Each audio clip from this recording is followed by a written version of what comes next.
Assalamualaikum warahmatullahi wabarakatuh. Perkenalkan, nama saya Husni Yunus dari kelas PAI 1C. Dibuatnya video ini untuk memenuhi salah satu tugas mata kuliah ilmu pendidikan Islam yang diberikan oleh dosen pengampu. Dalam video kali ini, saya menyampaikan atau mempresentasikan ataupun membahas tentang komponen-komponen dasar yang ada dalam pendidikan Islam. Tapi sebelum kita mengetahui apa saja komponen-komponen dasar yang ada dalam pendidikan Islam, bagusnya kita harus mengetahui terlebih dahulu definisi dari pendidikan Islam dan definisi dasar pendidikan Islam. Baiklah. Definisi pendidikan Islam.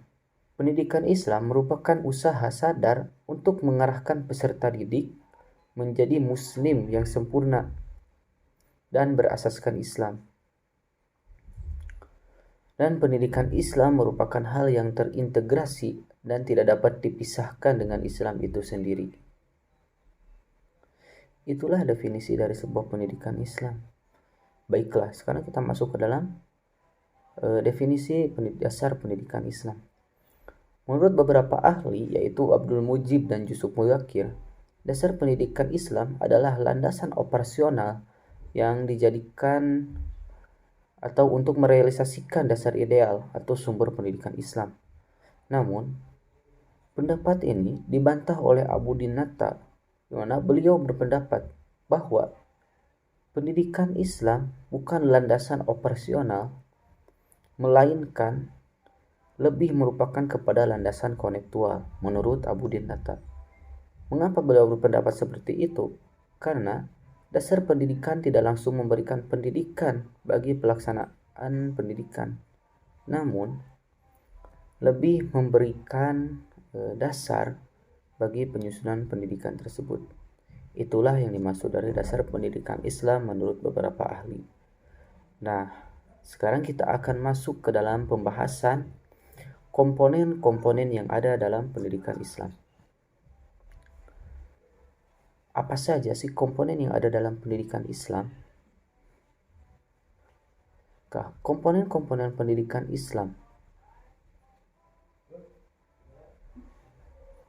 Orang Islam mengambil kitab suci Al-Quran sebagai dasar kehidupannya untuk dijadikan sumber dalam ajaran Islam.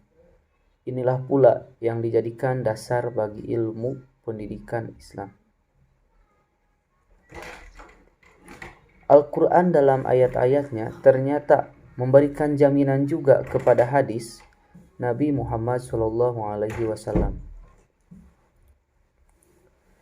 Ada perintah Tuhan yang mengatakan bahwa manusia beriman wajib mengikuti Allah dan Rasul-Nya.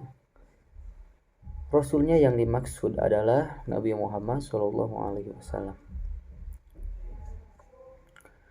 Perintah inilah ataupun etimologis jaminan inilah yang dijadikan dasar oleh orang Islam untuk menggunakan hadis Nabi sebagai dasar kedua dalam kehidupan.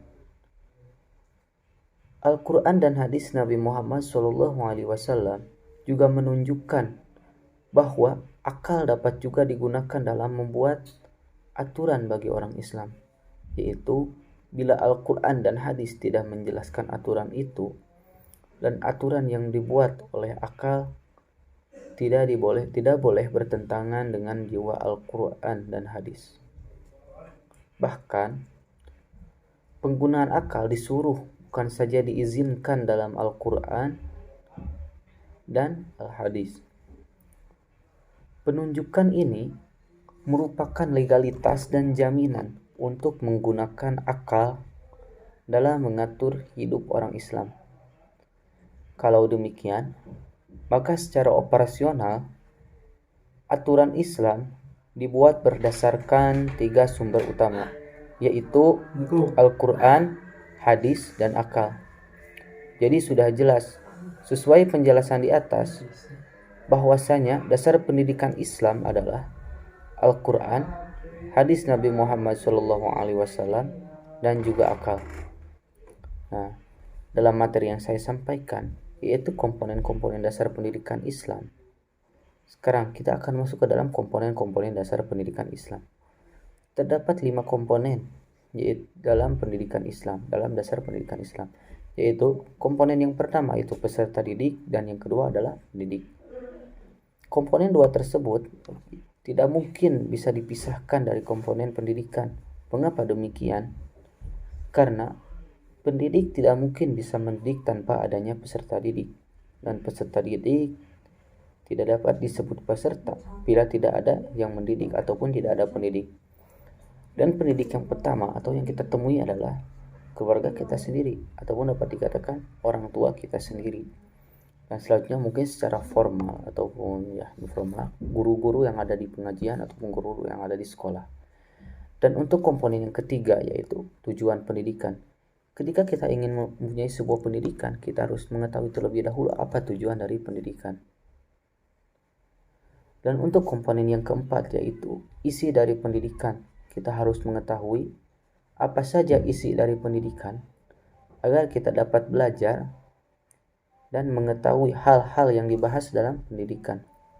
Dan untuk komponen yang terakhir atau komponen yang kelima adalah sebuah konteks yang mempengaruhi suasana pendidikan, dan konteks-konteks tersebut ada 3 konteks, yaitu yang pertama lingkungan, konteks yang kedua sarana dan juga metode, dan yang terakhir yaitu sistem ataupun kurikulum pendidikan. Nah, itulah yang masuk ke dalam 3 bagian tersebut.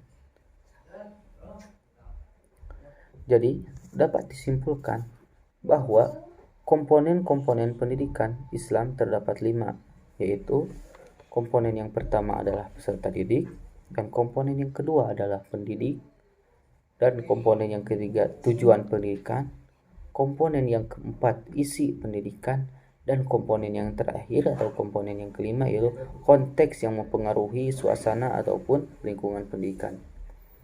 Mungkin hanya itu yang dapat saya sampaikan mengenai komponen-komponen pendidikan atau materi saya. Mohon maaf atas segala kekurangan dan ketidakpastiannya dalam berbicara. Dan terima kasih kepada dosen pengampu yang telah memberikan saya kesempatan untuk mempresentasikan atau membahas mengenai materi yang telah ditugaskan kepada saya. Akhirul kalam, terima kasih. Wassalamualaikum warahmatullahi wabarakatuh.